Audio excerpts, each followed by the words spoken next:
Right now on Morning News Now, promises kept. President Trump celebrating what he calls a successful start to his second term. This is the best, they say, 100-day start of any president in history, and everyone is saying it. We've just gotten started. Meanwhile, his administration is hitting reverse on steep auto tariffs. We have team coverage with the latest from Washington to Wall Street. Developing this morning, devastation across the Midwest from a series of powerful spring storms. Now millions of people across several states are still at risk. We are tracking the conditions, the dangers, and what to expect where you live. Plus, outbreak alert. Health officials working to stop the spread of the measles as the number of cases grows across several states now. What doctors want you to know. And a real pain. Lines at the DMV getting longer with just 1 week to go before the Real ID deadline. And still hundreds of thousands of people who are passing through TSA security checkpoints every day don't have theirs. More on the campaign to get everyone signed up and what you need to know if you are one of the holdouts. Guilty. Oh, really? But I have there's a line waiting for you. I have all the other forms. You know, I have a global entry card, a passport card. So it's like, I'm not going to deal with it with this line. Yeah. Could be a dramatic summer there at the airports. All right. Good morning. Good to have you with us. I'm Joe Fryer. And I'm Savannah Sellers. Thanks for starting this Wednesday with us. We're going to begin this morning in Washington, where President Trump is back at the White House after taking a victory lap with a rally in Michigan last night to celebrate his first 100 days in office. At the event, he touted his accomplishments. He included tariffs on China, progress on immigration, and his promises to lower prices in the U.S. In a new interview with ABC News, he also defended his trade war. The president insisted that, quote, great times are ahead. That's despite growing uncertainty around the impact of his tariffs on some American businesses. Investopedia editor-in-chief Caleb Silver is standing by with more on the latest economic impacts of President Trump's tariffs. But let's start with NBC News correspondent Alice Barr, who has the latest from Washington. Alice, good morning. Good morning, Joe and Savannah. In the first rally of his second term, President Trump pointed to the rapid pace of change in his first 100 days, saying he's delivering on campaign promises while brushing off recent polling showing disapproval of several policy moves, especially on trade and tariffs. President Trump in Michigan celebrating his first 100 days in office with a rally recalling the several hundred days before. I missed the campaign. Leaning into campaign themes on immigration and the economy. Instead of putting China first, I'm putting Michigan first, and I'm putting America first. Even as he claimed a new message was part of his campaign while defending his tariffs and the economic uncertainty they've brought from Wall Street to Main Street, telling ABC News. I said all of these things during my campaign. I said, you're going to have a transition period. In fact, the president's repeated promises to bring down prices immediately were a key campaign theme. When I win, I will immediately bring prices down starting on day one. Senate Democrats pushing back with marathon floor speeches late into the night. Donald Trump, you have failed us. He has the lowest approval rating of any president in 80 years.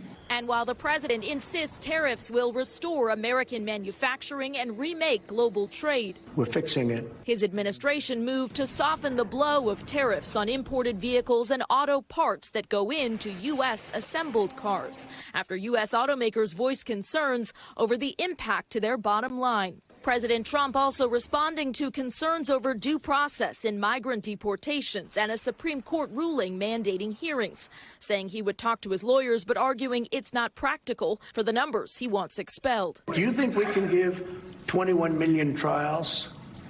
Let's say each trial takes 2 weeks. Is that what you want us to do? As the president keeps testing his powers in his first 100 days. Also on tariffs, President Trump called Amazon founder Jeff Bezos to voice his displeasure over a report that the massive online retailer was planning to display tariff-related cost hikes on imported items. Amazon quickly disputed the report, saying the move was never considered for its main site and would not happen. Savannah and Joe. All right, Alice, thank you. Let's talk more about the economy and these latest tariff developments with Investopedia editor-in-chief, our friend Caleb Silver. Caleb, good morning. We are keeping you busy these days, that's for sure. First off, help us understand what this potential is here with easing tariffs. We've heard so much of this back and forth, but especially when it comes to the auto industry, what could that mean more broadly for consumers? Yeah, it's a softening of the tariffs. Those 25% tariffs for all imports, those still go into effect May 3rd, but what they're trying to do is eliminate the stacking of tariffs, because we also have steel and aluminum tariffs coming. You need those to make cars. So what the administration is saying is, if you make them all in America by a certain date, we won't stack the tariffs on you. You won't have to pay the double tariff. If you've already paid or intend to pay some of the tariffs for production, they came up with a very weird trigonometry to give you some reimbursement if you're an automaker. The bottom line, though, for car buyers, for Americans thinking about buying cars, we thought cars were going to go maybe $5,000, $6,000 more in expenses just because of these tariffs. Now you're looking at a little bit more of a limited blow here, maybe $2,000 to $3,000 if those cars rely on a lot of foreign parts. Let's talk about what Alice mentioned with Amazon here, because initially we had this report that Amazon was going to put a tariff charge on Amazon Haul. And then, of course, we saw the White House respond very strongly to that. There was a conversation between President Trump and Jeff Bezos. What do you make of that? And should consumers get used to the fact that, yeah, at some point, some companies may actually list a tariff charge or surcharge on what they're charging the consumer? Yeah, it's already happening. Companies like Temu and Shein are already actually adding tariffs. You can see it when you go to purchase something, and Amazon is going to do an across-the-board tariff increase on a lot of the goods that it sells from its store to consumers. And the White House wanted them to itemize each tariff, and Bezos and Amazon saying, no way. But there's no way they can't add a tariff if they have to pay one, because those products are coming in from outside the U.S. Speaking of Amazon, my question on this one is, is this a ripple effect? We're learning that UPS says that they're cutting 20,000 jobs and really kind of pinning it on a slowing down of orders from Amazon. Is that the type of thing we start to see in an environment like this? Yeah, you're going to see a domino effect. More companies that rely on Amazon or do a lot of shipping to consumers are going to have to either lay people off or slim down their operations just because the demand's not there. So what we're seeing is a decrease in demand destruction because of the threat of increased prices or the actual increase in prices where people are just buying less. If Amazon's going to be shipping less, that means less drivers that UPS needs, and we're going to see it through the other shippers as well. I think just trucking in general could be impacted as well, right? Yeah, people have already said we've been in a transport recession for a couple of years right now. Now you have a broken supply chain because either you can't get goods in or there are ships waiting out there to get unloaded. When you think about that and how that relays throughout the entire economy, we're going to see a lot more of this disruption impacting companies and impacting employees. We're going to get a jobs report on Friday.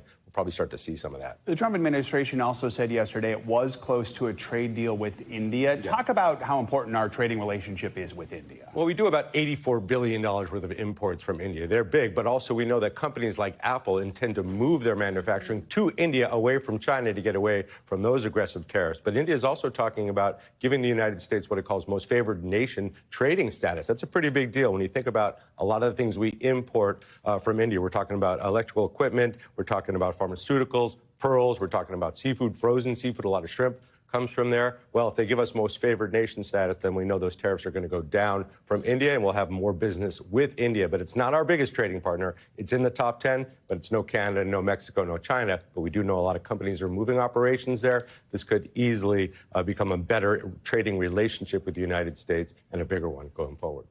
Caleb Silver, thank you.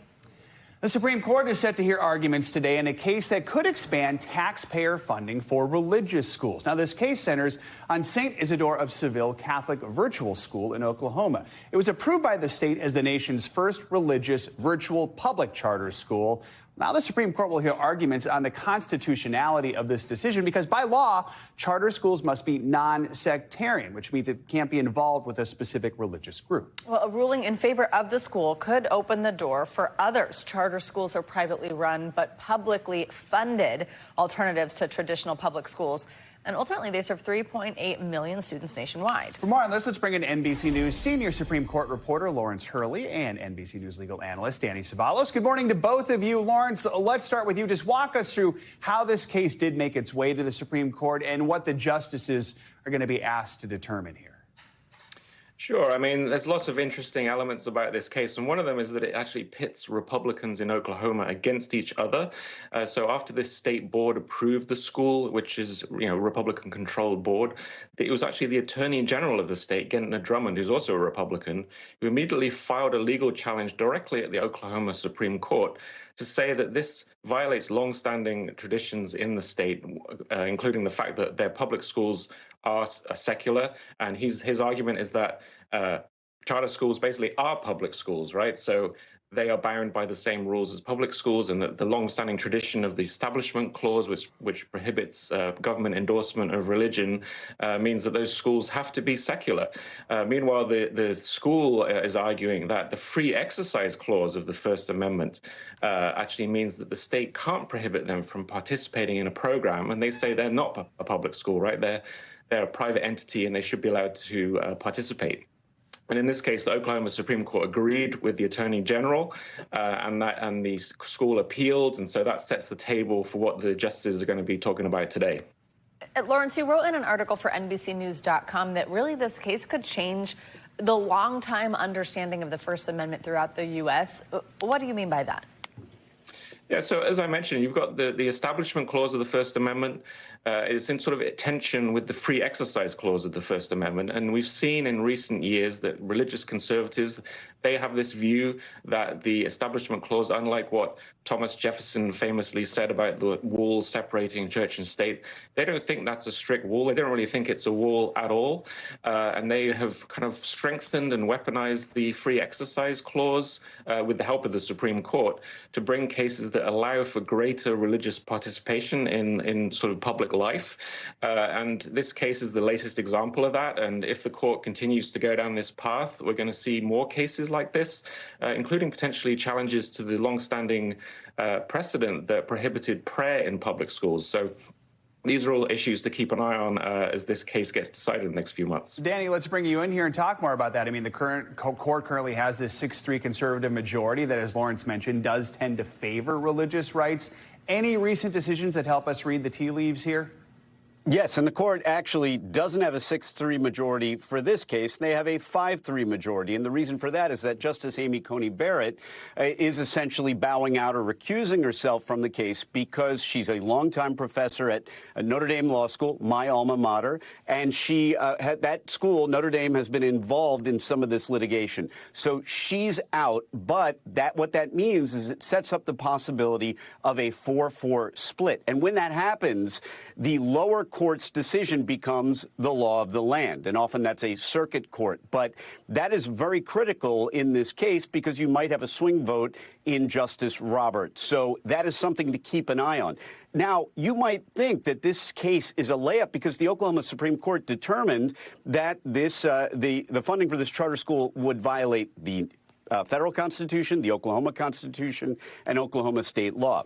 But it may not be as easy a case as it seems because the argument here on the other side is that when a private actor chooses to contract or contracts with the state, if, this is their argument, if the state is saying, hey, we can't give you money because of your religion, that itself is a kind of discrimination. And recent cases before the Supreme Court haven't held squarely in this direction, but have suggested that when the state discriminates against a private actor based on religion, that is religious discrimination. In a sense, and Lawrence could probably speak to this too, in a sense, this case is arguing that one provision of the Constitution kind of violates another provision of the Constitution, free exercise and the separation of church and state. So, Danny, ultimately, how could the outcome of this case alter the landscape of public education?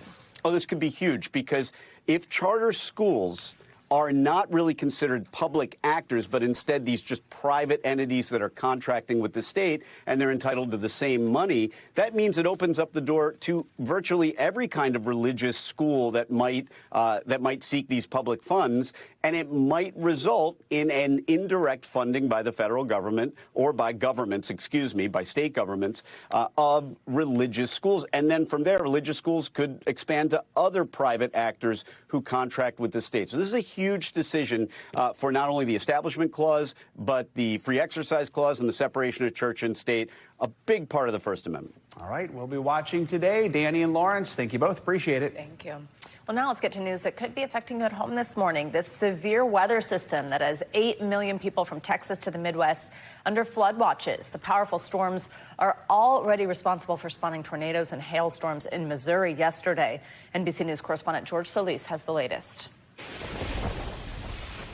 In Missouri, extreme winds leaving behind a trail of destruction.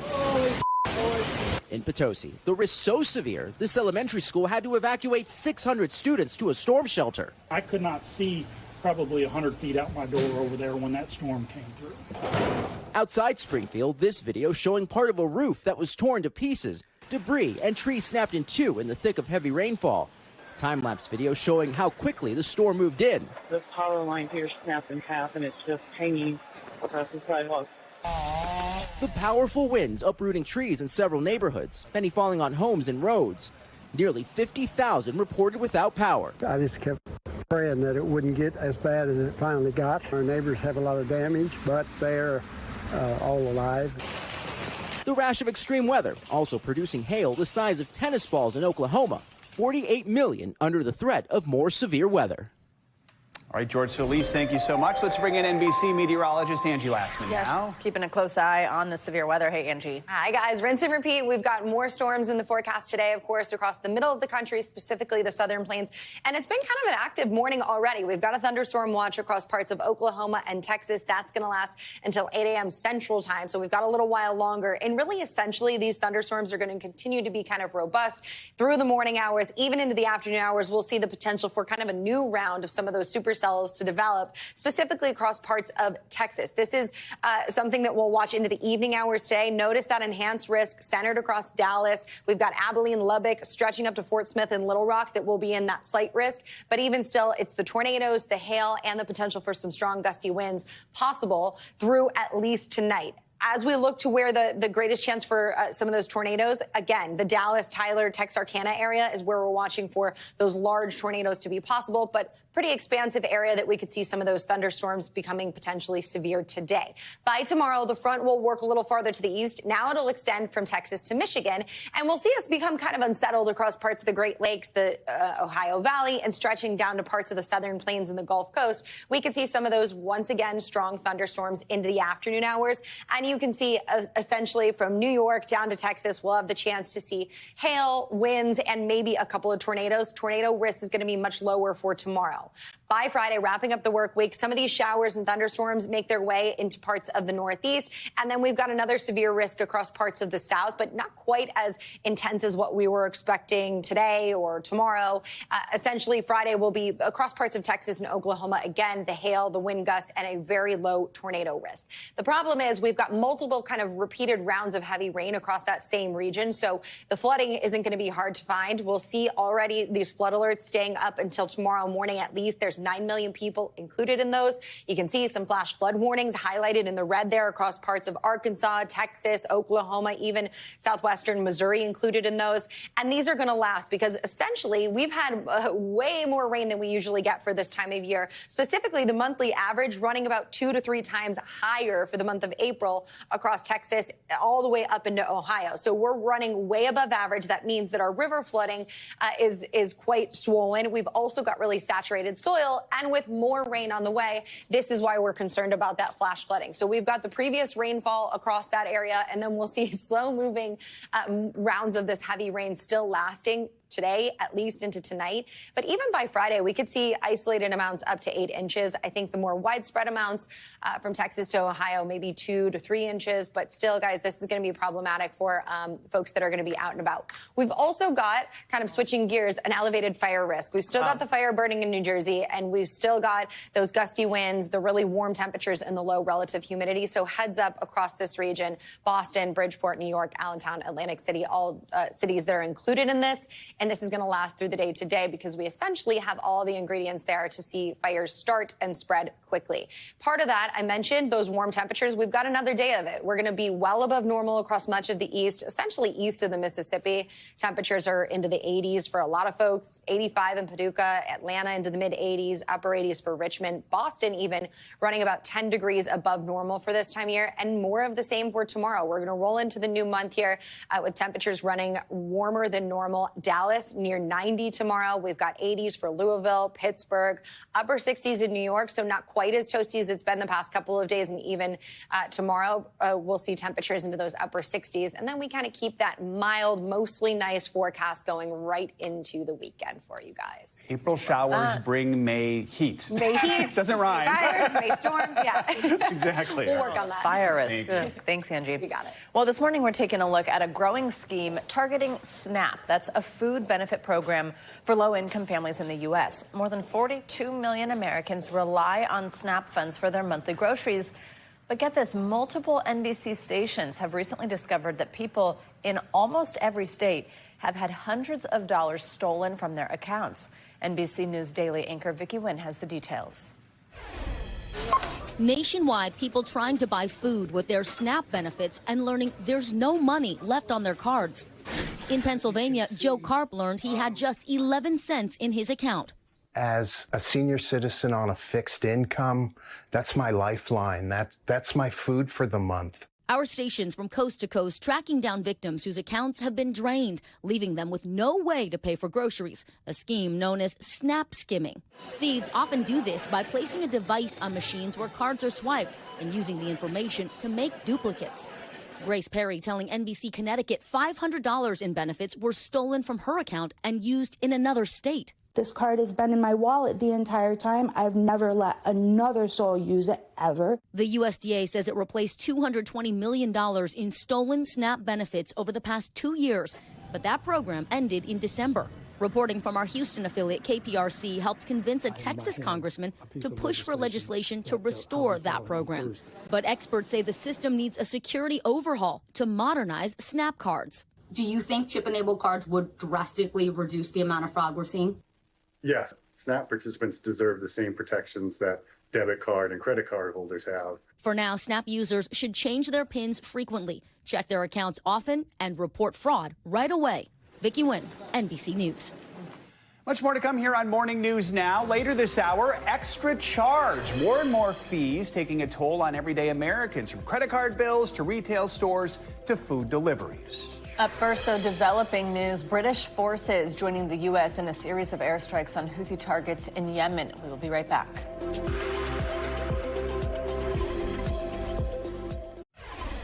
Welcome back. The conclave to elect the next pope begins 1 week from today in the Sistine Chapel. As cardinals arrive in Rome from all around the world, one Italian cardinal convicted of embezzlement and fraud is now saying he will not take part in the secret meeting. Two other cardinals say they won't be attending either. But even with their absences, this conclave is set to be the largest gathering of its kind in church history. NBC's Ann Thompson has more from the Vatican. The number of cardinals who will vote for the next pope is shrinking. The Vatican says 2 cardinal electors are withdrawing from next week's conclave for health reasons. The Vatican did not identify those 2 men. Also withdrawing, controversial Cardinal Giovanni Angelo Becciu. He was once a very powerful man here in Vatican City, number 2 in the Vatican's Department of State, but he was convicted of fraud and embezzlement. In a statement, Becciu said he will obey Pope Francis's orders to not participate in the conclave. However, Becciu maintains his innocence and says he is continuing with the appeal of his conviction. So what does this do to the number of cardinal electors? Well, we now think there are 133.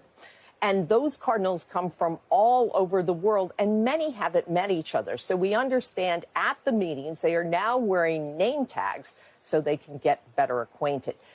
120 cardinal electors attended the meeting along with 63 other cardinals, and the theme of meeting was the life of the church. I'm Ann Thompson at Vatican City. Now back to you.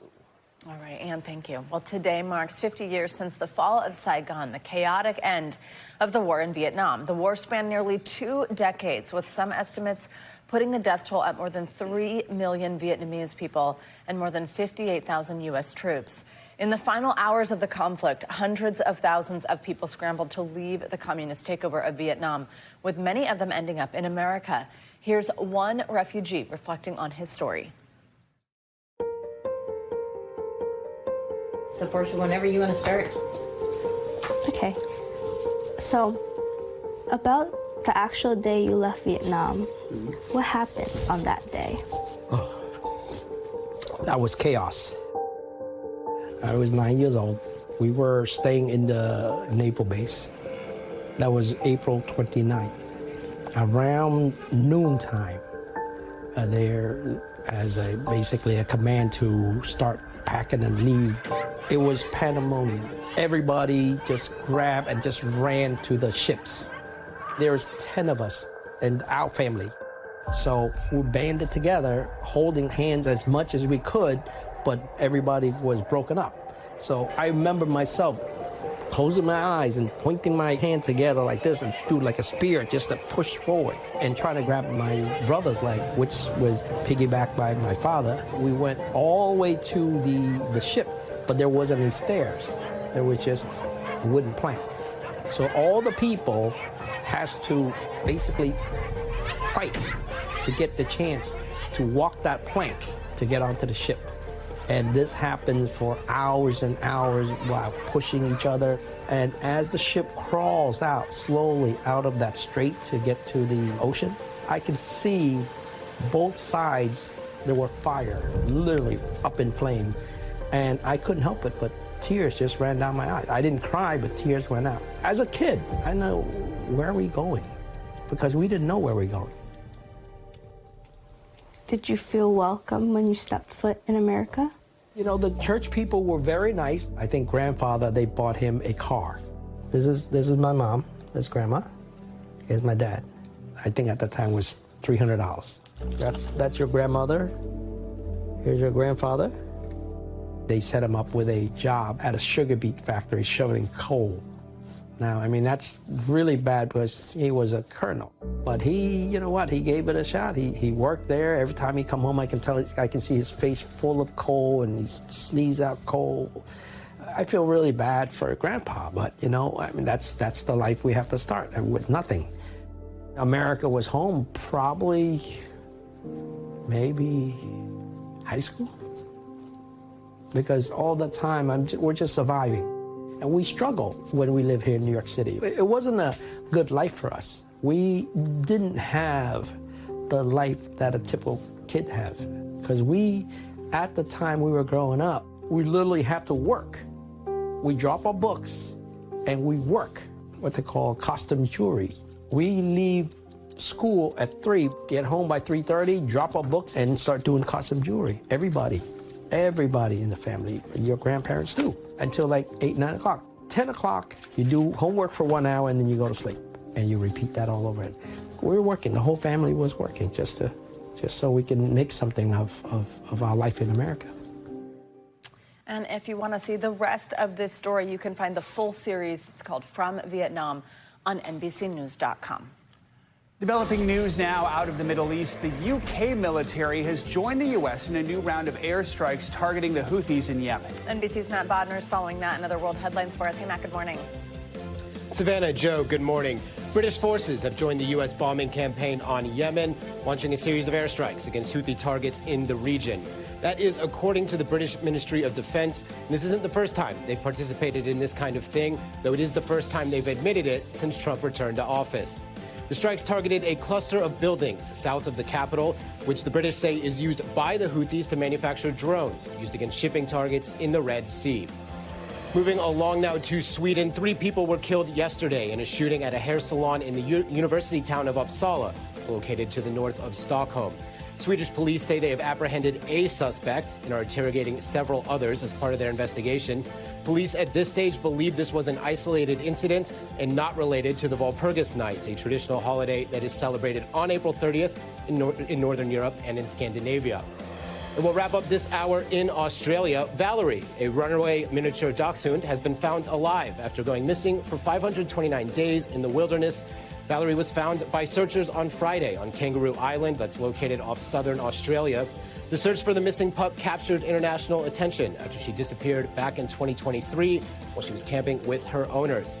A nonprofit group of wildlife rescuers chipped in, committing more than 1,000 hours of volunteer effort, which covered more than 3,000 miles.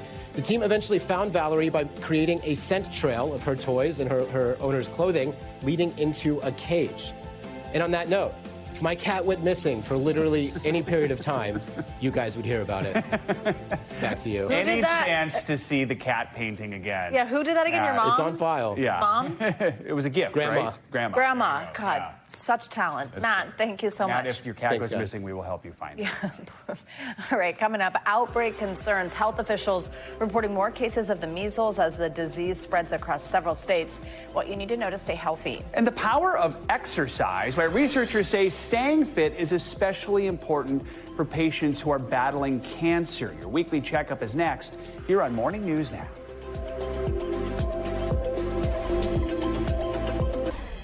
Welcome back this morning. Health officials are warning about the worsening measles outbreak in West Texas, which has already claimed the lives of 2 unvaccinated children. The Centers for Disease Control has deployed a task force to the epicenter of the outbreak in Gaines County. 17 new cases were reported there just yesterday. That brings the total number of infections to more than 660 cases statewide. When it comes to nationwide numbers so far this year, we've seen nearly 900 reported cases. In an exclusive interview, the CDC's Deputy Director of Infectious Disease told NBC News more has to be done to contain the outbreak. We're still having cases, and that's not where we want to be. So, no, there's still work to do to bring this outbreak fully under control. NBC News medical reporter Erica Edwards joins us now from Lubbock, Texas with more here. Erica, good morning. So measles outbreaks now, it's also concerning how it's being reported in multiple states. It's no longer confined to Texas. We know that now New Mexico has the second highest number of cases. How's the CDC trying to get this under control? And specifically, what are they doing there where we know numbers are high in West Texas? Yeah, good morning, Savannah. So you mentioned New Mexico. That state's Department of Health has actually requested help from the CDC. This week, 6 CDC staffers are going to that state, especially in the southeastern part of New Mexico, which it's right next to West Texas. The staffers there will help investigate cases and determine who needs to be tested and then vaccinated.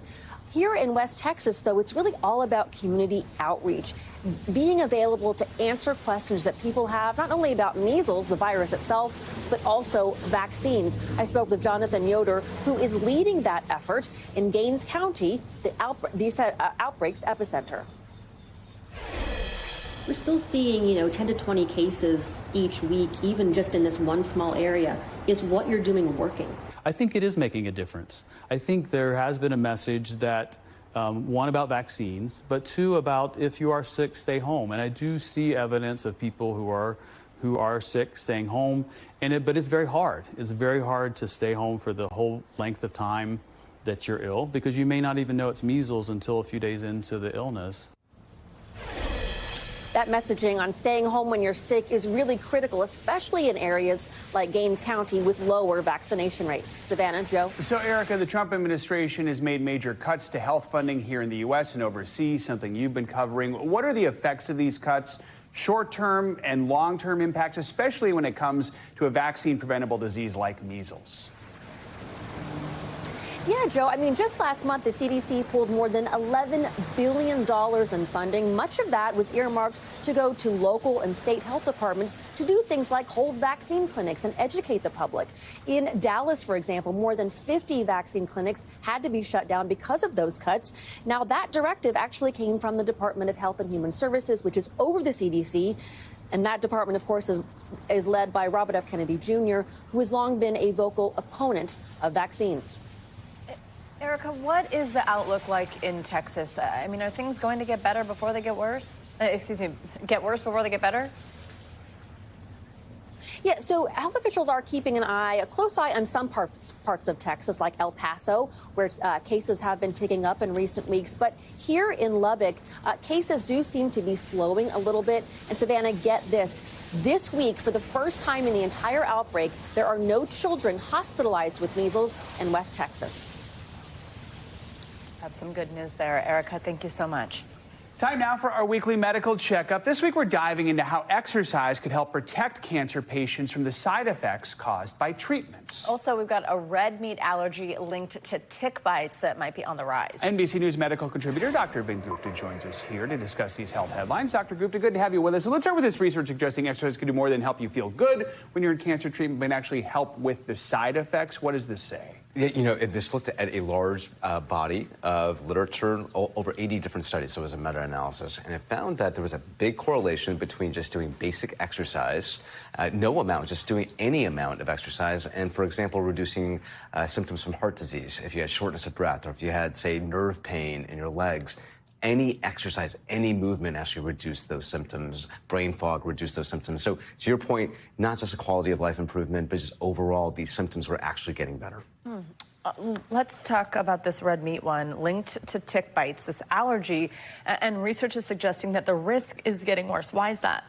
You know, it's a really, I think, nuanced story in the sense that this tick bite, the Lone Star tick, which is found in the eastern United States, southern United States, actually, when it bites somebody, can impart an allergy that 4 weeks later can, if you consume red meat, basically will develop, in some cases, severe allergies to red meat. And so it's unusual in the sense that there's sort of a constellation of things that need to happen, but we're seeing that this allergy is actually becoming more and more common because tick bites, frankly, are becoming more and more common. Do we have some doctor's orders for that? We do. And so, you know, things to keep in mind here are you want to prepare for bug season. We're now in bug season, the beginning of bug season. You want to take it seriously. So things to prepare for bug season, wearing long sleeves, putting on bug repellent, and not taking walks when it's in the evening dust if you can avoid it. All right, here's one that's an interesting one. It says growing up in a warm, supportive place when you're a child can actually help you make it feel like the world is a safe place when you're older. Talk about this. Yeah, so, I mean, interesting set of studies this morning. But basically the idea here is if you live in a congenial environment, so parents creating, to the extent possible, obviously every family has different dynamics, a congenial, warm environment, what we realized is that that really had an impact, regardless of surrounding environment, say socioeconomic status, if there was crime in a family's neighborhood. If the internal family environment was warm, it actually had a lasting impact on how kids, when they become adults, see the world. So in terms of doctor's orders here, there's things that you can actually modify. So, you know, congenial home environments have big positive impacts on your children if you're raising them at home, and small adjustments. We recognize every circumstance is different, but small adjustments can have big impacts. It's incredible to see just how much of an impact that can have years later in your life. Absolutely. All right, Dr. Gupta, good to see you here in person. Thanks for joining us. Coming up, a closer look at the creeping costs that seem to be everywhere, surcharges. They aren't temporary. We're still getting hit with those charges in addition to the news charges.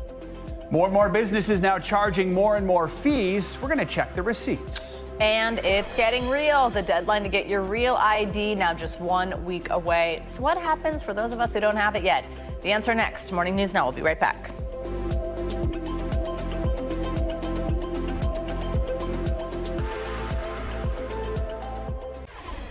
We're back with a look at the surcharges that are putting a strain on the wallets of American consumers. From credit card surcharges to convenience fees, these extra charges on items and services seem to be everywhere. Now some retailers are even adding a tariff charge to their products. NBC News national correspondent Yasmin Basugian takes a closer look.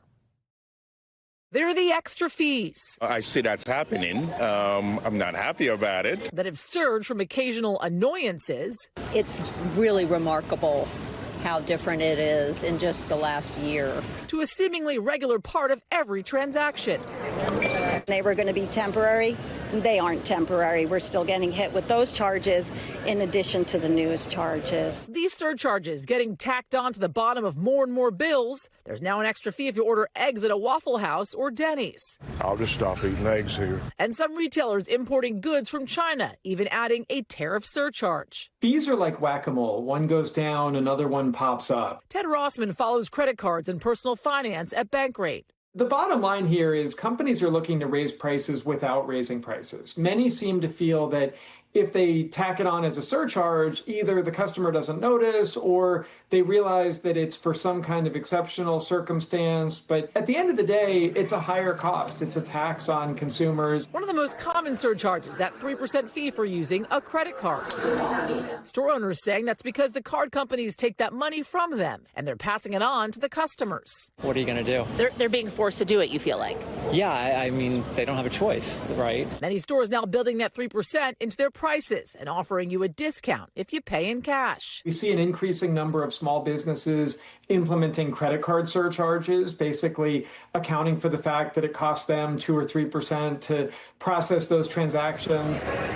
At Newark Airport in New Jersey, some vendors even slapping what's called a 3% employee and retention fee on purchases.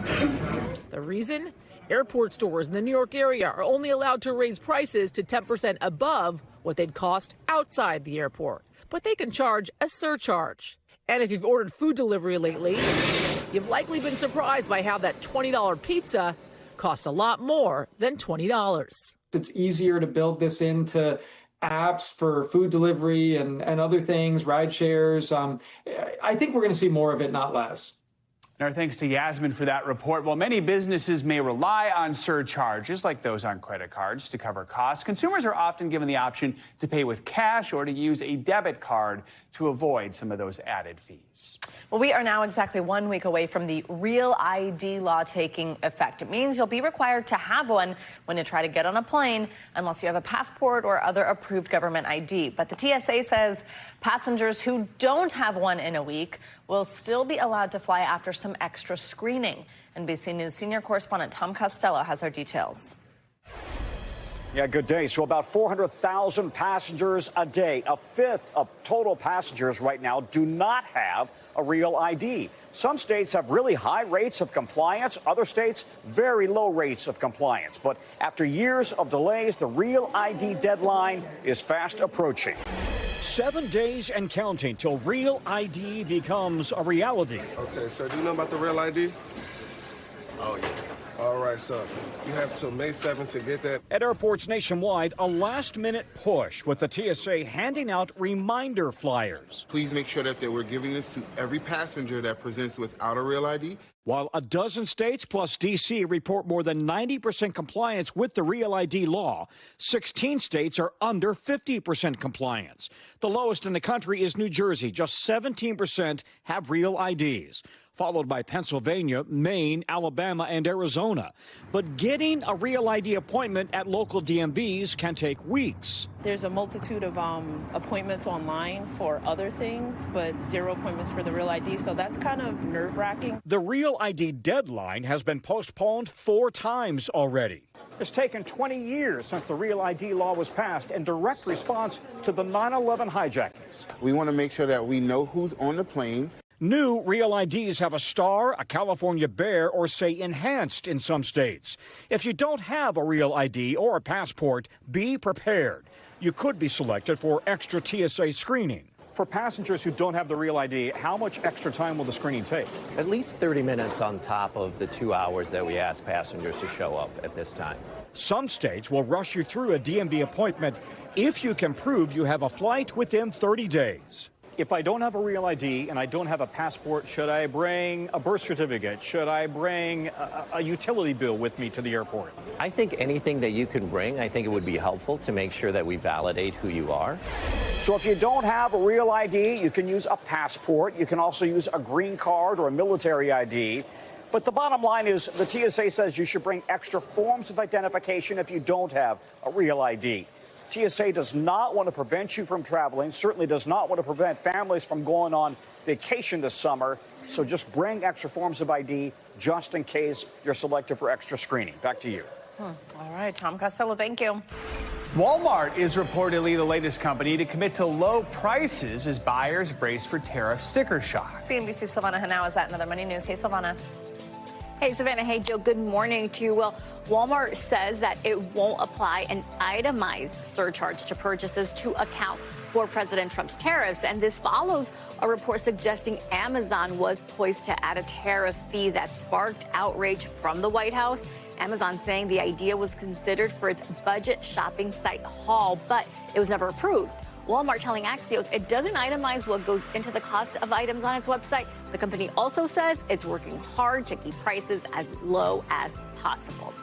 Samsung reportedly may relocate manufacturing of its TVs and appliances to avoid U.S. tariffs. Most of the TVs Samsung sells here are made in Mexico, although it does have a production unit in California. The company makes home appliances like refrigerators and washer dryers in South Carolina and Mexico. And Tesla's Model Y joins the force. Several police departments around the country are testing or have transitioned to using the electric vehicle in their fleets. South Pasadena became the first in the nation to replace all its cars with Teslas, including 10 Model Ys. And they're being modified with special equipment such as upgraded lighting, antennas, and storage for law enforcement tools. Police are exploring EVs as they try to save money on fuel and repairs, guys. I just wonder what happens when you run out of charge and you're like police car chase or something, yeah, California right? loves a police chase. Right, that's exactly that was what I thought. I thought the same thing. Yeah. What do you do? Yeah. We're going to find out. You will. Thanks, Savannah. Sure. Coming up, an overdue honor for a group of World War II heroes. We're going to introduce you to the brave women of the 68888 finally being recognized for their service. Morning News Now. We'll be right back.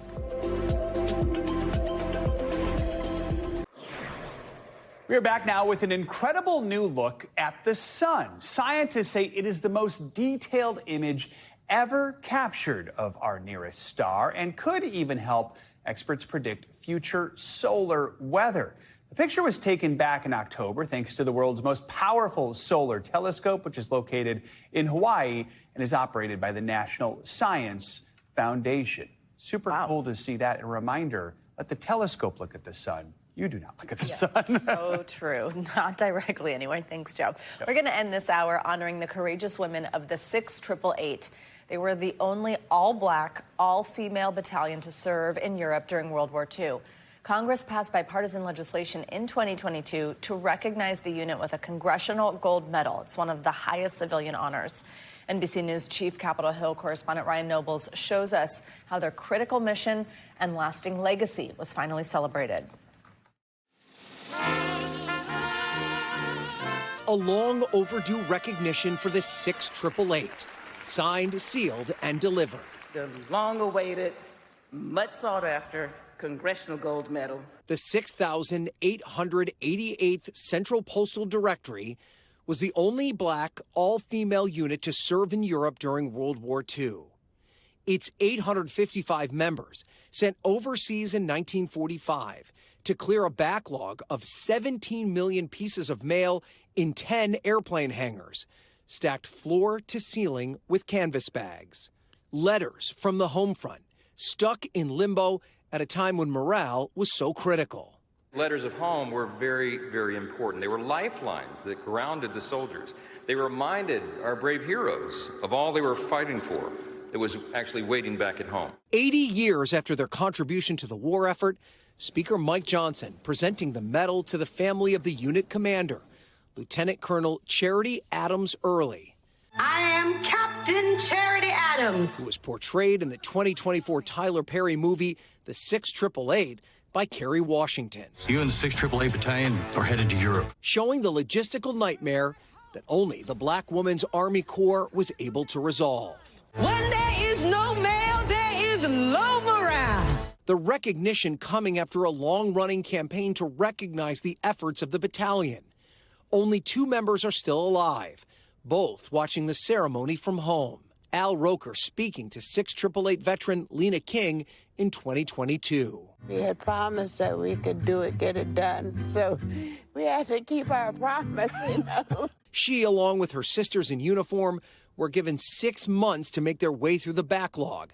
They completed the mission in only 3. The unit developed a system of sorting with 3 8-hour shifts running 24 hours a day, 7 days a week. I think our motivation was to feel that we were making a contribution. We wanted to show proof that we loved our country, even if they didn't love us back, all the time.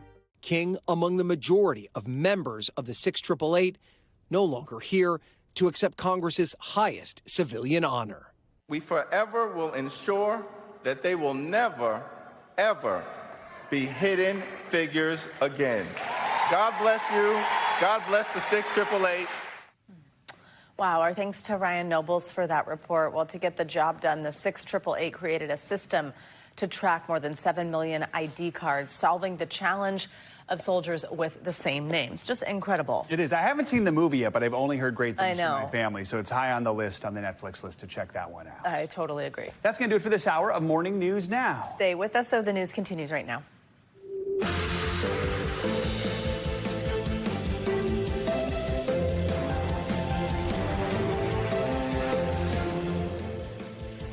Good morning, and thank you for starting your Wednesday with us. I'm Savannah Sellers. And I'm Joe Fryer. Right now on Morning News Now, Mother Nature's fury.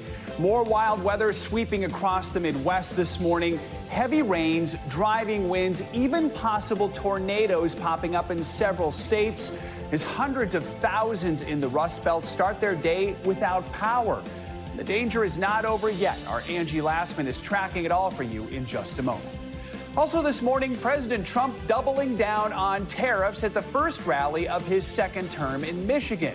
He's also backpedaling on levies that target cars and auto parts. What it all means for your wallet as a trade war tussle ignites between the White House and Amazon's Jeff Bezos. Plus, an eye-opening new study on the long-term impact that many ultra-processed foods can have on our health. What you need to know for your next trip to the grocery store. And later in the hour, the fast food poultry push. Many Americans now flocking to their favorite chains for mouth-watering deals on chicken over beef. Our goal is just to get you hungry this morning. We're just going to show you pictures of food all hour long. This is so real, though. I feel like the spicy chicken sandwich is actually an all-out war. Chicken's having a between moment. chains, yeah. All right. Let's begin this hour with that major storm system that is barreling across the country. Millions of people are waking up right now under the threat of hail, flooding, and potential tornado outbreaks. This same system is responsible for spawning several tornadoes, like this one we're going to show you here in eastern Missouri. It damaged several buildings, including an elementary school. Now, luckily, the students and teachers had evacuated to a shelter before the storm hit.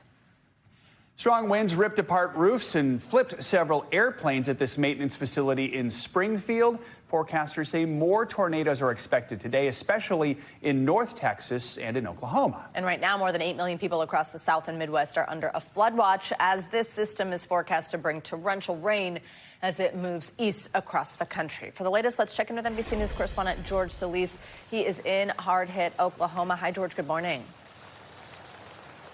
Hey, Savannah and Joe, good morning to you. As you can see, the rain has been relentless, and we've already seen some localized flooding on some of the streets as that risk for flooding continues today. And unfortunately, this storm has been deadly. In Pennsylvania, 2 reported deaths. In Pittsburgh, 1 man reportedly being killed by a downed power line. Officials urging extreme caution during this weather event, creating extreme hazards. Overnight, a likely tornado hitting north central Texas with winds up to 100 miles per hour. Hail and pummeling rain wreaking havoc across the region. Severe storms sweeping from the south to the east coast. I have never seen wind this bad. Heavy rain and winds also pounding parts of Pennsylvania. Drivers captured power lines igniting uprooted trees near Peters Township. And further west, the intense weather is still coming. Holy crap!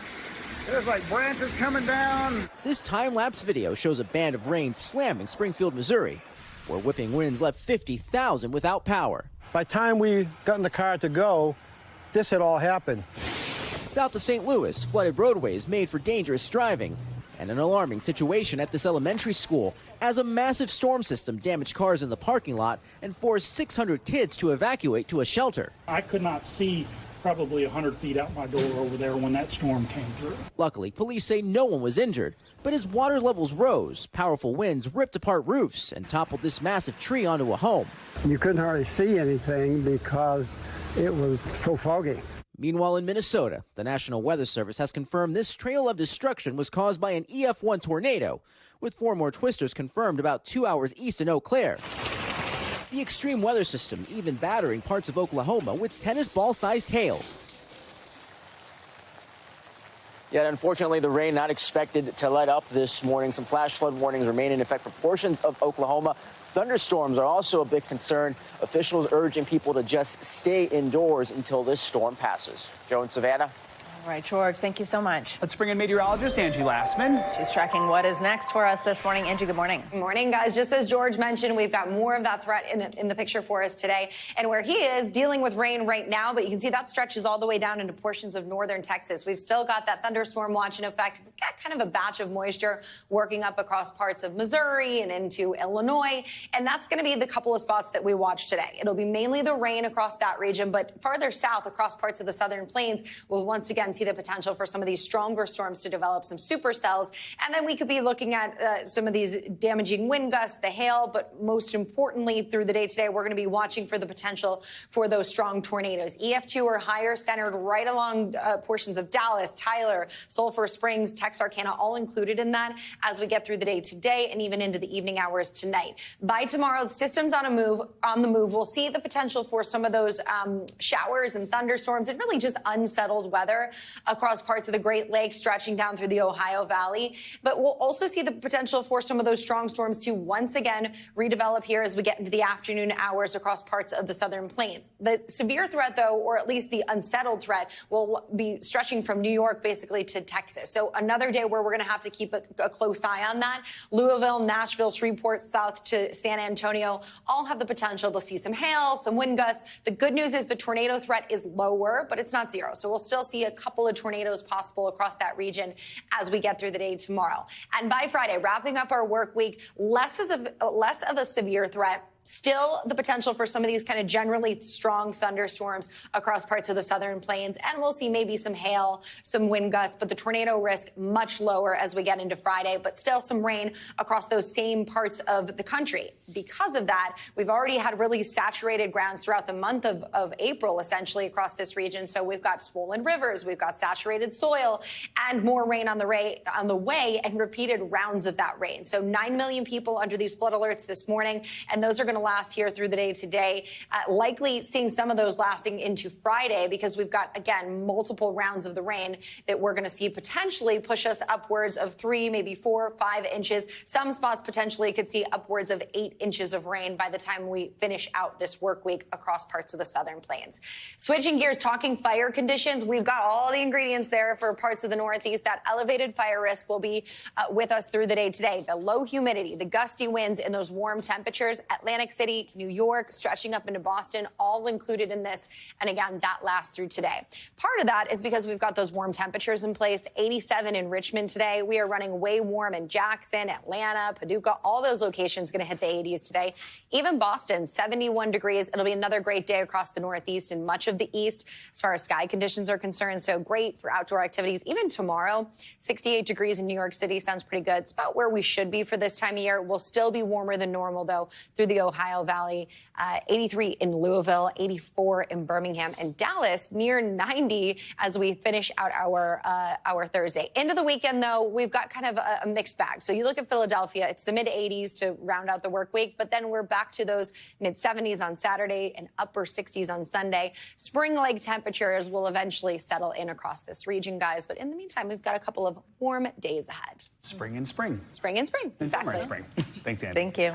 Well, President Trump is defending his economic policies in a new interview with ABC News, saying great times are ahead for the economy. It comes as the president marked his 100th day in office with a campaign-style rally in Michigan where he touted progress. NBC News Chief White House correspondent Peter Alexander joins us with more. Hi, Peter. Good morning. Savannah, good morning. For President Trump, the 100-day marker now in the rearview mirror. That means more than 1,300 days to go, and this is second term, with tariffs, of course, still a top priority and a shrinking window to reach deals with dozens of countries that he promised. And while economists, and CEOs are warning that those tariffs could lead to higher prices, the president now claims he told Americans all along this is what they should expect. Overnight, President Trump in Michigan touting his trade war. With my China tariffs, we're ending the greatest job theft in the history of the world. And doubling down in a new interview, asked whether his supporters, who may now be worried about higher costs, signed up for this. Well, they did sign up for it, actually, and this is what I campaigned on. I said that we've been abused by other countries. While defending his recent message that concerned Americans should, quote, hang tough. I said all these things during my campaign. I said, you're going to have a transition period. In fact, throughout the campaign, candidate Trump repeatedly vowed he would lower costs right out of the gates. When I win, I will immediately bring prices down starting on day one. Overnight, China's government posting a rare video in English saying it will fight American tariffs. China won't kneel down. All bullies are just paper tigers. Yesterday, the president backpedaled on a different set of tariffs, modifying some of the 25% import taxes that specifically target cars and auto parts that have threatened to hurt U.S. automakers. We're just giving them a little chance because in some cases they can't get the parts fast enough. So this is just a little transition. All this following a new dust-up over the trade war after a report said America's largest online retailer would begin displaying how much Trump's tariffs are adding to the price of imported items. This is a hostile and political act by Amazon. Amazon quickly disputing the report, saying this was never approved and not going to happen.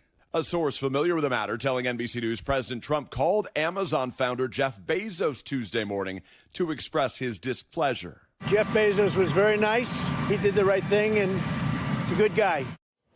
Also overnight, new indications that Elon Musk, a vocal opponent of tariffs, is winding down his work here at the White House. Trump's chief of staff, Susie Wiles, tells the New York Post that Musk, who has said that he's preparing to transition out of his official role with the president's Department of Government Efficiency here, now largely engages over the phone rather than in person. We're going to be watching today whether Musk is in the room for the president's cabinet meeting scheduled for this morning. Savannah.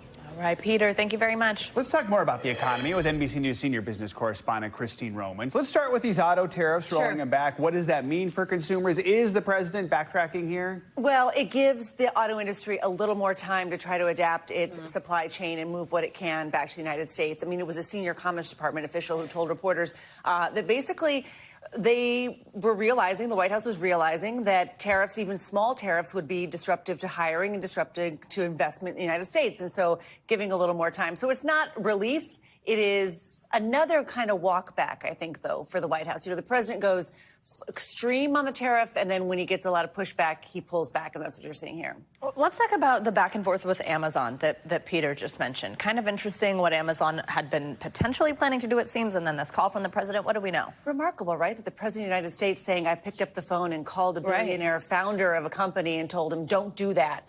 Really just tells you kind of like the transactional nature of the White House here. What Amazon had been talking about, they have this little module. It's actually a test module called Amazon Haul. It was meant to be something to compete with Shein and Temu, those super cheap apps, right? That brings really cheap stuff right to your door. And the people who were working on that Amazon Haul discussed whether they should put import charges in the cart just like Temu was, and decided not to do it. But it became a really big to-do when someone wrote a story about that, and the White House did not want those transaction costs broken out, the way a sales tax would be broken out. So it shows you the White House is clearly doesn't want the transparency of what those tariffs mean for consumers, and Jeff Bezos and Amazon clearly don't want to anger the White House. Let's talk big picture here. I mean, what are these tariffs costing individuals right now? And for just the everyday person who's just trying to figure out this uncertainty, what is it you're supposed to be doing? Okay, so first of all, we have seen people buying ahead on cars, and that's been happening for a couple of months because they know that these tariffs will add cost to cars. So that's one thing we've seen people doing.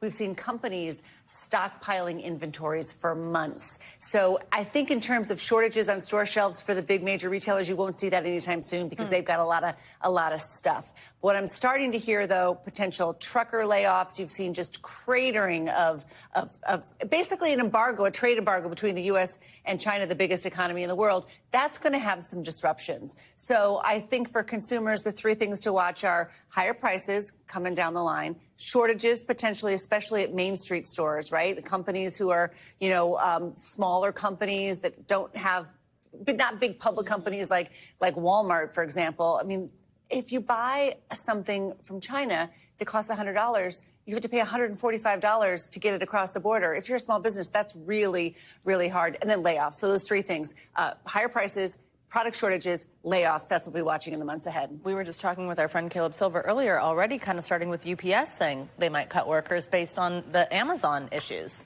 Absolutely. So you're also seeing, we'll watch that. That'll be one part of the economy. And that's has to do with renegotiating an agreement that they were doing in the first place. But, it's just such a disruption. Yeah. The president is ripple effects. and the president is saying, stick with me. This is going to be good in the end. But in the middle term here, it is really remaking how the American consumer experience works. Christine Romans, as always, we appreciate you guiding us through it. Thank you so much. Now, in addition to the economy, the president was also pressed by ABC's Terry Moran about his deportations, in particular, the case of Kilmar Abrego Garcia. That's the Maryland man who was wrongly deported to El Salvador last month. During a heated exchange, the president said he could secure the man's return, but refuses to do so. You could get him back. There's a phone on this desk. I could. You could pick it up, and with all the power of the presidency, you could call up the president of El Salvador and say, send him back right now. And if he were the gentleman that you say he is, I would do that. But the court has ordered you to facilitate that. I'm not the one making this decision. We have lawyers that don't want to do this. But the buck stops in this office. No. I follow the law. There you hear it, the president saying he could, quote, I could get Abrego Garcia back. That's what's making headlines and appears to contradict comments made by administration officials like Attorney General Pam Bondi, who said earlier this month that it was up to El Salvador to decide if they wanted to return him. Now let's get to the latest in the case against Bryan Kohberger. He's the man accused of murdering 4 University of Idaho students. Well, the trial judge just ruled he can still face the death penalty if he's convicted. NBC News senior legal correspondent Laura Jarrett has the latest from the court case. Hey, there are some tough words from the judge who is set to oversee the trial of Bryan Kohberger, now calling the defense team's arguments, quote, hollow, batting down claims that prosecutors have failed to turn over evidence this time around. It's just the latest now in a string of losses as this case moves to a new critical stage. This morning, yet another legal setback for Bryan Kohberger as his trial for the murder of 4 Idaho college students inches closer. The judge refusing to rule out the death penalty now if Kohberger is convicted, unpersuaded that the massive amount of evidence in the case has hampered the defense team from doing their job, explaining the defense cannot demand everything under the sun and then complain about the weight of all the planets. This latest ruling following a marathon hearing earlier this month where the judge previewed his skepticism. Part of my problem is I don't know because you're very vague about what it is you haven't been able to do. All this coming on the heels of other recent defeats for the defense that could shape the upcoming trial, including the judge's conclusion that Kohberger's autism diagnosis does not rule out capital punishment, and his ruling that chilling text messages and 911 recordings can also be admitted at trial with some redactions. 911 location of your emergency. Hi, something is happening. Something happened in our house. We don't know what. Kohberger faces charges of first-degree murder for the death of 4 University of Idaho students, Kaylee Gonsalves, Madison Mogan, Ethan Chapin, and Xana Kernodle, who were found stabbed in their off-campus home. Early on, a different judge entered a plea of not guilty on Kohberger's behalf. His defense team has filed a litany of motions to suppress evidence in the case with little success. Mr. Kohberger has consistently maintained his innocence. The father of victim Kaylee Gonsalves ready for the trial to finally take place. There is no real great ending to a story like this, but holding people accountable is probably the most responsible thing you can do as a society to prevent it from ever happening to another family. The judge set to hear more arguments on May 15th ahead of this trial. Back to you guys. All right, Laura, thank you. Now to an urgent health warning. The nationwide measles outbreak is growing, with cases surging to nearly 1,000. Public health officials are now racing to prevent the disease, once declared eliminated, from turning into a new epidemic. NBC News senior correspondent Stephanie Gosk is here with the latest details. Steph, good morning. Hey, guys, good morning. The outbreak that started in Texas in January is not over, and cases are rising. The CDC is on the ground there, leading the effort to bring it under control. We sat down with one CDC official to talk about where the outbreak stands and how the agency is trying to convince people vaccines are the best protection. This morning, CDC officials are on the ground at the epicenter of the measles outbreak in Texas. The state just announcing 17 new cases in the last 4 days, bringing the total there to over 650. This is a serious situation. This outbreak is the biggest we've seen in the last 25 years. All over West Texas, makeshift clinics like this one are testing and vaccinating. The CDC's deputy director, Jonathan Yoder, is helping to lead the agency's response. I think we know that the most important way to prevent measles is to get vaccinated. He says persuading a vaccine-resistant population will take time. I think this really is a longer-term project to think of how we provide evidence-based information that meets communities where they are. Since the Texas outbreak began, 3 people have died, including 2 unvaccinated children, and measles has spread to multiple bordering states. It took months into the Texas outbreak for the Secretary of Health and Human Services to say vaccines are the best way to stop the disease. But Robert F. Kennedy Jr. is still publicly questioning the vaccine's effectiveness. The MMR vaccine, the measles vaccine, pretty much for a time ended measles cases, but the vaccine wanes. Even though the CDC website says the vaccine usually offers protection for life. It's a mixed message that's confusing people, according to infectious disease specialist Dr. Sira Madad. What grade would you give the federal government for its response since the outbreak began? I would give the federal government a failing grade. Being crystal clear about vaccines is critical, she says, because summer travel could mean the measles spread gets worse before it gets better. So we want to really make sure people understand the impact that this virus has on communities and that they understand that we do have a defense against it. This defense is vaccination. According to healthcare experts, 2 doses of the measles vaccine provide 97% protection. Children get a first dose after their first birthday, with the second shot coming around age 5. But it's in Texas right now, guys. The health department is advising parents that if your child is young and has had that first shot, get the second shot. Oh, wow.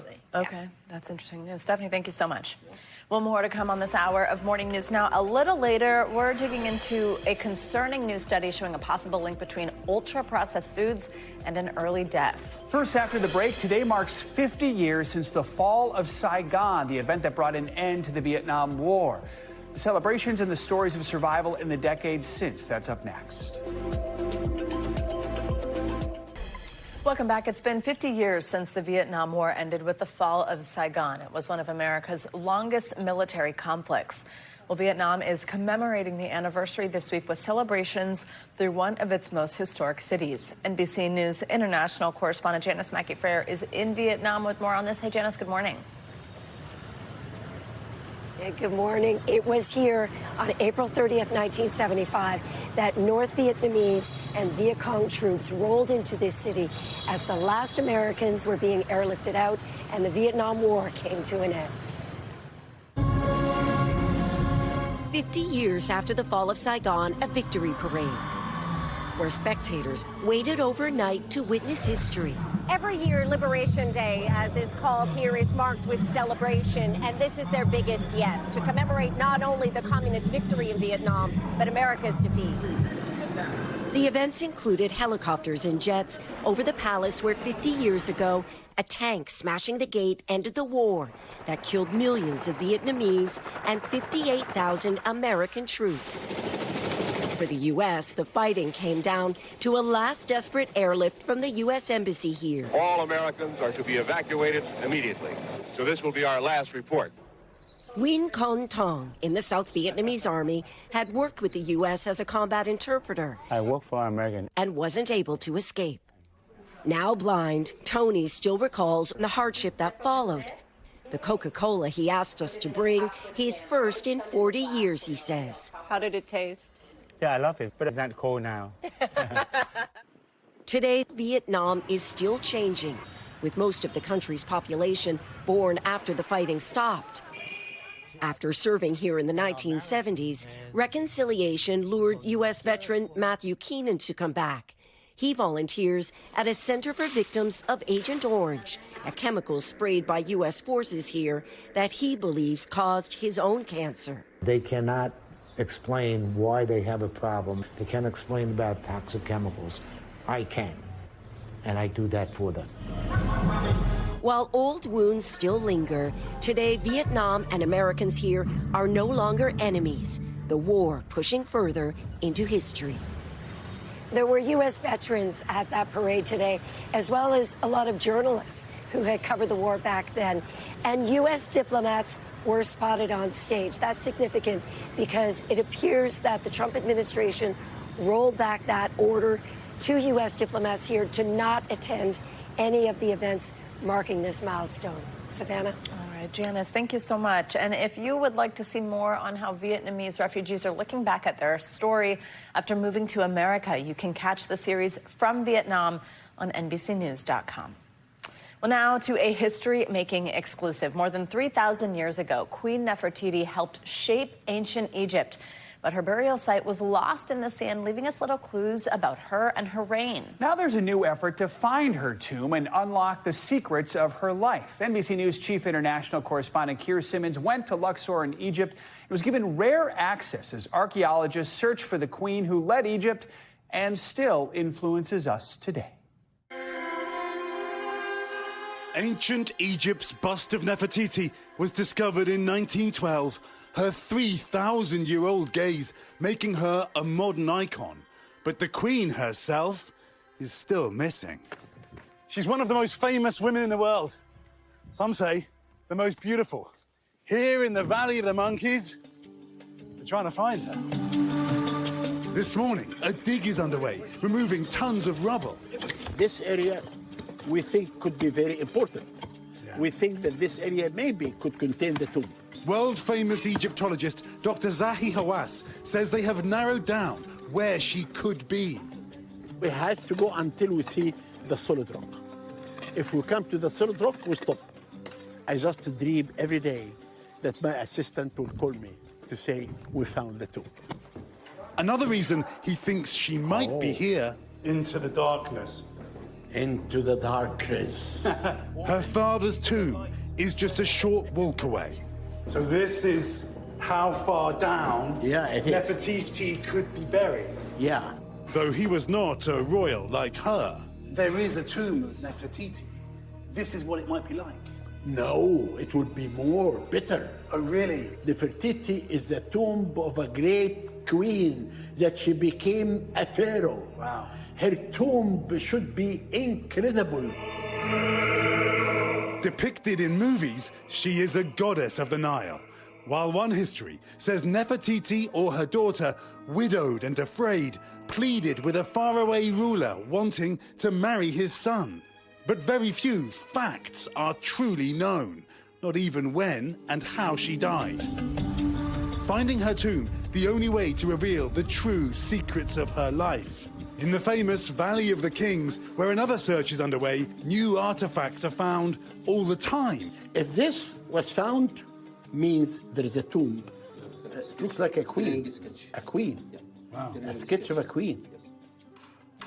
In the tomb of Tutankhamun, who married Nefertiti's daughter, more glorious artwork. Perhaps Nefertiti's burial chamber is decorated by the same artist.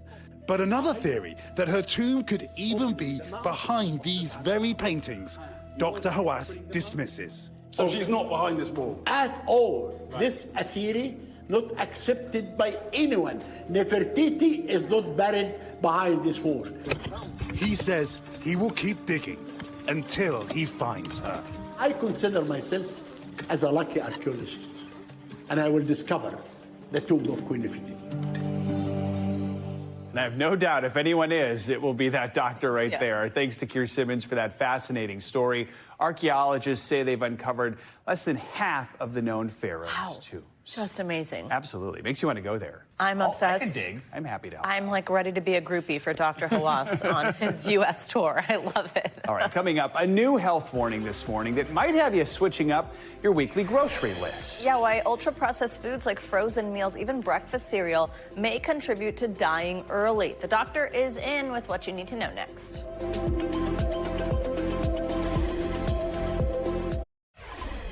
We are back with a group of women who want to be mothers, finding themselves caught in the crosshairs of anti-abortion laws. Since the Supreme Court decision to overturn Roe v. Wade in 2022, many states have enacted new abortion bans. Well, those laws are now inadvertently impacting health care for women who have miscarriages. NBC's Kate Snow spoke to one of those women who experienced a life-threatening infection after she had a miscarriage. Yeah, everything's just a little bit country. When Jessica Adkins found out she was pregnant a year ago in her home state of Kentucky, she was elated. It just felt like everything felt new. And it was springtime, and I'm just thinking like how magical this will be for a baby to see this for the first time. But around 10 weeks, she had a miscarriage. Jessica had 3 options: wait for her body to process the loss, which could take weeks, have a procedure, or use medication to speed things up. There's like this heavy, kind of sickening grief of carrying this non-viable pregnancy. And the longer that's with you, it's just kind of this constant mourning. Jessica wasn't just a patient, she's an emergency physician herself. She wanted to take 2 medications, mifepristone, commonly known as the abortion pill, and misoprostol. But because of Kentucky's anti-abortion law, she says her doctor was unsure what to do. There's a really high threshold of certainty that you have to have as a doctor. You have to be 100% sure, because if you get this wrong, it's a Class D felony in Kentucky now to provide an abortion. Jessica did get a prescription for mifepristone, but due to state and federal regulations around the pill, the pharmacy couldn't fill it. This is collateral damage of abortion bans. And when these laws are passed over and over again, and there's no education to doctors associated with it, it leads to them doing less. Dr. Dara Cass is an advocate for expanded use of mifepristone for miscarriages. Mifepristone is legal in all 50 states for pregnancy loss. It's just not always accessible. It is just not always accessible. When it's available, the American College of Obstetricians and Gynecologists recommends taking mifepristone to signal to the body that the pregnancy is lost, along with misoprostol to cause uterine contractions. Without both pills, the chance of complications increases. Is this moving day? Yeah, it is. About a month after Jessica took only misoprostol, she and her then husband loaded a U-Haul to move to Boston. But hours into the trip, she was in pain. By the time I was across the New York state line, I started having chills and I had a measured fever. She had a life-threatening infection and needed an emergency procedure. This is messed up. This hospital, me going to the OR alone in a state that I don't know. Were you angry that you'd been put in this position? Yes, absolutely. As someone who is like so proud of Kentucky, to feel that policy environment that my Kentucky legislators had created was making me this sick. I just felt kind of betrayed. We're going to wrap up enrollment in the next couple of months. In Boston, Jessica took part in research with OBGYN Dr. Sarah Neal. You've done research on miscarriage and how it's interacting with laws that were passed in states against abortion. Mm-hmm. What are you finding? We're finding that in states with really strict reproductive health laws, the quality of the miscarriage care is less. We reached out to leading anti-abortion rights groups. One said state laws protecting unborn life do not impact mifepristone use for miscarriage management. Another said the narrative that women will be unable to obtain miscarriage care without this drug only serves to sow fear and confusion. There are people who are against abortion rights who feel strongly that mifepristone isn't really necessary for someone who has a miscarriage. What do you say to that? I would say it is necessary because it's a part of the most effective evidence-based regimen. Lawmakers in Kentucky recently passed new legislation aimed at clarifying that doctors can help women who've had a miscarriage. There is a desperate need for clarity on a lot of issues, medical issues, that come up during the course of a pregnancy. Critics said the added language will confuse doctors even more. The reality of reproductive health care is complex, and when we try to legislate it, there's always going to be unintended consequences. Kate Snow, NBC News. A new study is fueling concerns around the long-term health impact of ultra-processed foods like donuts, frozen meals, soda, even some breakfast cereals. The study, which was published in the American Journal of Preventive Medicine, estimates that ultra-processed foods make up more than half of calorie intake in the U.S. Well, research looked at dietary trends from 8 countries like the U.S. and the U.K., and it found that diets high in these ultra-processed foods may have contributed to thousands of premature deaths. NBC News medical contributor Dr. Vin Gupta is back with us to take a closer look at this. So let's look specifically at the numbers of what this study found. It suggested the consumption of ultra-processed food may have played a part in 124,000 premature deaths in the U.S. just in the year 2018. Wow. What's important to know about how these foods can affect our health? You know, Joe, what we're seeing is that what is ultra-processed foods? Basically, It's 5 or more ingredients that are not whole foods. So somebody eating a salad, you're putting whole foods into those salads, whole tomatoes. Unless you're putting a donut in there. Unless you're putting a donut in there. What's not whole food? It's something like a sugar or a preservative to keep something fresh on the shelf for a very long time. That's what we're concerned about. What we're seeing here is that if you're eating these ultra-processed foods, 5 or more sort of non-natural substances in your food, it causes inflammation. And actually, your arteries and your vital organs do not like that substance going into your body, and it causes detrimental impacts, including inflammation. I saw a picture of a burger on one of our graphics. Does a burger count? The actual meat itself it depends on how it's prepared. And so sausages are ultra-processed. Bacon is actually ultra-processed. And so, but if you have sort of a lean piece of steak or a lean piece of turkey, that does not count. Okay. And what about lean ground beef? It does not count. Okay, good. Does not count. I like burgers, if you can't tell. What are some processed foods that might pose the highest risks here? You know, so it's things like that. We've talked about this in the past. We've talked about donuts. Things like, and not to be frosted flakes. So, you're taking something that's already processed, almost like a chip-like cereal, and then you're adding a bunch of sugar onto it. And so, and chips of some varieties. We're seeing a few of these right here on the screen. Soda energy drinks.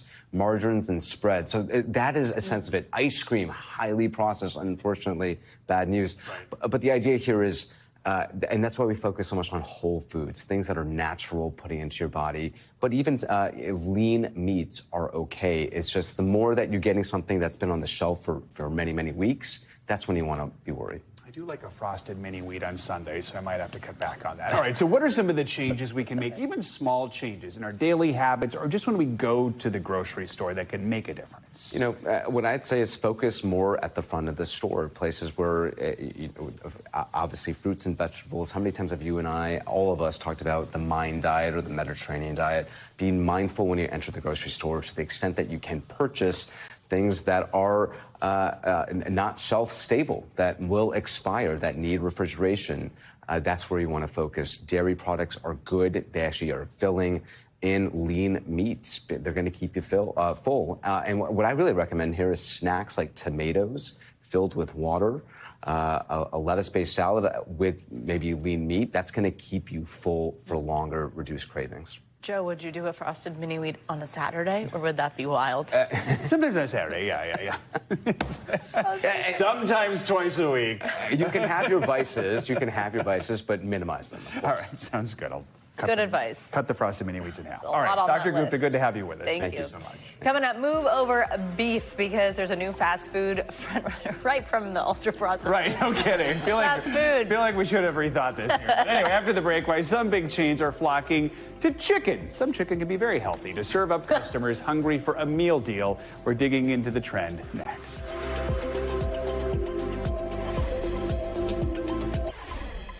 Welcome back. A new report from Common Sense Media is sounding the alarm on a fast-growing tech trend. These are these AI friends. Yeah, the nonprofit watchdog released a risk assessment today. It found that social AI companions pose unacceptable risks to kids and teens, with some bots producing harmful responses and offering dangerous advice. Now, these AI chatbots may be programmed to bond with users. Experts warn, though, by creating emotional attachments, they could be damaging adolescent brains. Joining us now for more on this is Common Sense Media's Chief Advocacy Officer, Daniel Weiss. Daniel, thank you so much for joining us. This is really a fascinating report. And overall, as Joe mentioned, it rates the risk level of these social AI companions as unacceptable. Tell us some of the details about the most concerning things that you discovered.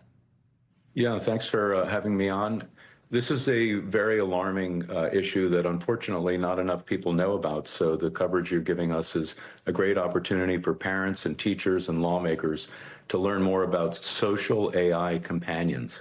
We're talking about something here that's a little different than the AI tools most people are familiar with, like ChatGPT or Claude, things like that. These are tools that are intended to create emotional relationships. And when used by children and teens, they can be very harmful.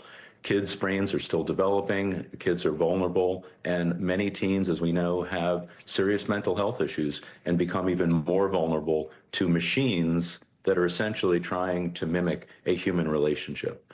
These machines don't know the difference between right and wrong, and they really don't know how to interact with children in a healthy way. Some of the platforms that use this technology, they claim they have safety features in place. How effective do you think those features are? They're not effective. The problem that we found in our research, which was conducted along with the Stanford School of Medicine, shows that many of the safety features can easily be overridden. And one of the most important features that can be overridden is lying about your age. The companies will tell you that they're not intended to be used by children, but the fact is you can just type in any age and get around that barrier. That has to be stopped. What we're getting back to, and what this report really shows, is, again, treating children and teens as guinea pigs. Technology wants to evolve as fast as possible, capture as much market share as tech companies can, but kids are being left in last place in that race for tech to be first.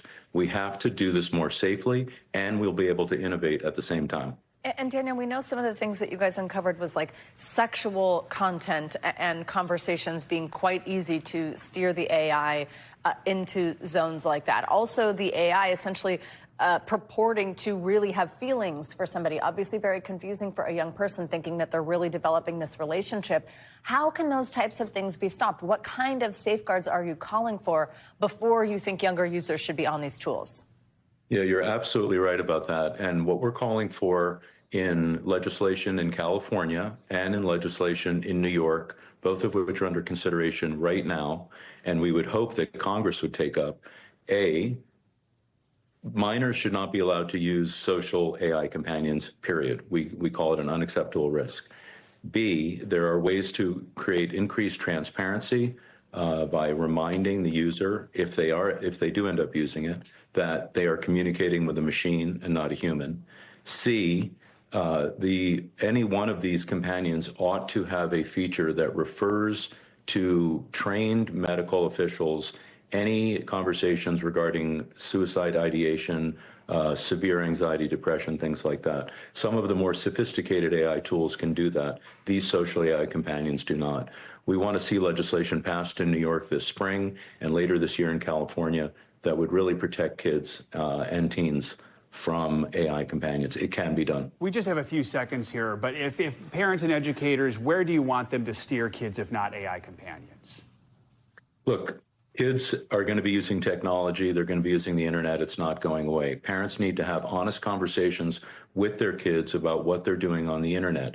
Don't be judgmental. Talk with your children, have a better understanding of what they're doing. Try some of these tools yourself so you can have an understanding. If you start to see signs of change in your child that's concerning to you, talk to them about the possibility that it's related to their use of technology. You can go to commonsensemedia.org and get a lot of information for parents, teachers, and for lawmakers about what to do. All right. Thank you so much for joining us. Really a fascinating, eye-opening report.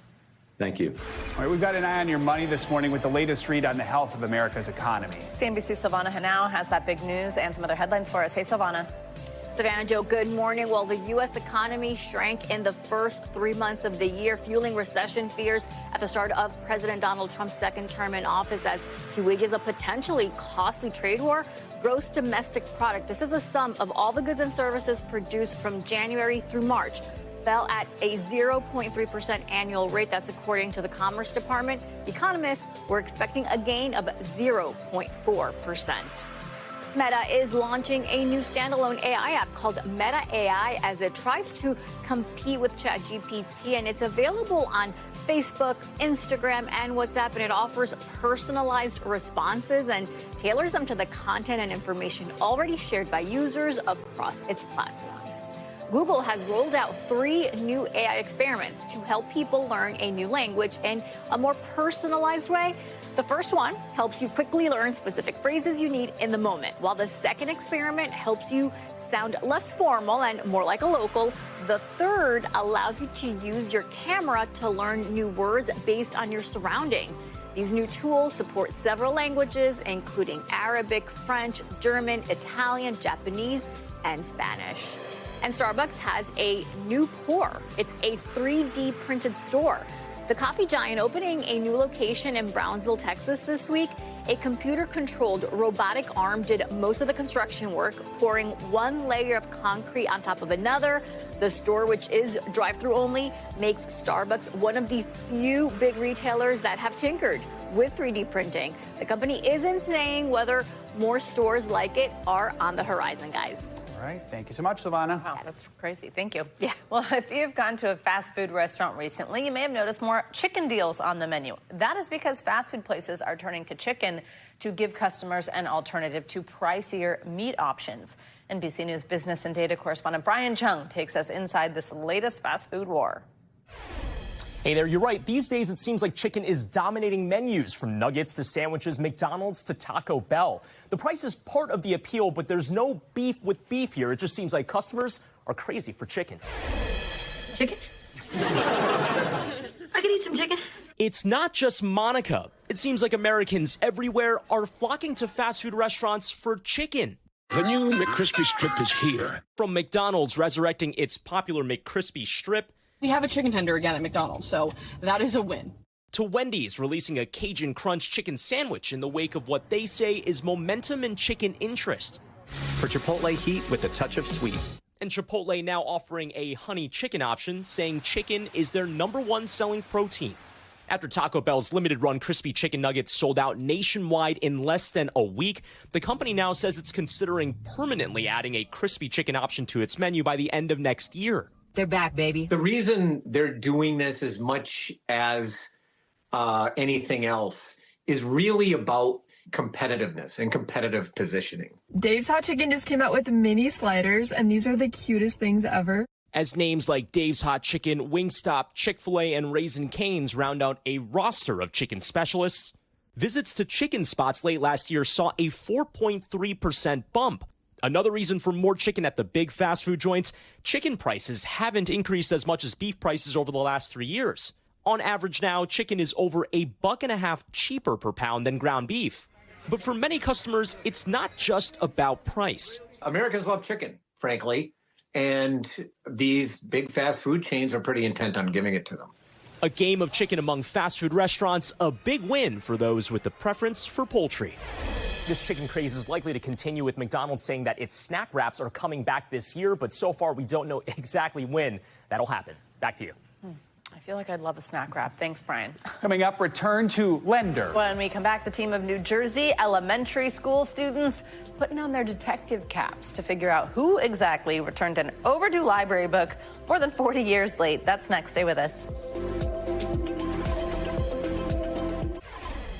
Let's end the hour with a real-life mystery that's got some New Jersey elementary students putting down their storybooks and picking up their detective hats. A book checked out in 1982 just showed up 43 years late with money inside and no return address. Now these kids are on the case. Reporter Jen Maxfield with our New York affiliate has that story. The students at Stillman Elementary School in Tenafly aren't just reading mysteries, they're trying to solve one. Everyone's just very curious about the whole thing, and you kind of want to solve it. Last week, this box arrived at school. Inside, a money order for $40 and a copy of Jumanji, checked out in May 1982. So who is the secret sender from Pennsylvania? This was like its own natural lesson that just kind of fell into our laps of another way of researching. Stillman students are on the case, doing the detective work to uncover who Jessica from second grade is, building a website to organize clues, even researching Mrs. Wilbur, the school's former librarian. We got the Google and we got to see a lot of cool things about her. By the time Jumanji was returned, it was 43 years overdue. The kids say they understand that sinking feeling of finding a late library book at home. I was like stressed out. I thought the police were going to come for a second. I was just like worried. I don't know. I was worried about what was going to happen. Stillman's amateur sleuths also question whether Jessica wants to remain anonymous. It's kind of rude that we're like trying to find them when they didn't want to get found. They just want to say thank you. Maybe I should just reveal myself. Whether or not the students find the person who mailed the library book, they say they enjoyed piecing together all of the clues and using their imaginations to help solve the problem. Looks like CSI Jen, there with all the strings going it's all giving over me, the what place. was that show I loved? Homeland, maybe, with Only Carrie? Murders in the Building going on there. Oh my gosh, that is so funny. Also, how she says it's kind of rude. Find them. I bet the person didn't know it was missing, found it years later, and then just decided to return it. I'm going with that. Yeah, they must have thought it might be a story, though. 43 years late is something. It'd be nice to know. All right, our thanks to Jen Maxfield for that story. That's going to do it for this hour of Morning News Now. Thanks for watching. Stay updated about breaking news and top stories on the NBC News app or follow us on social media.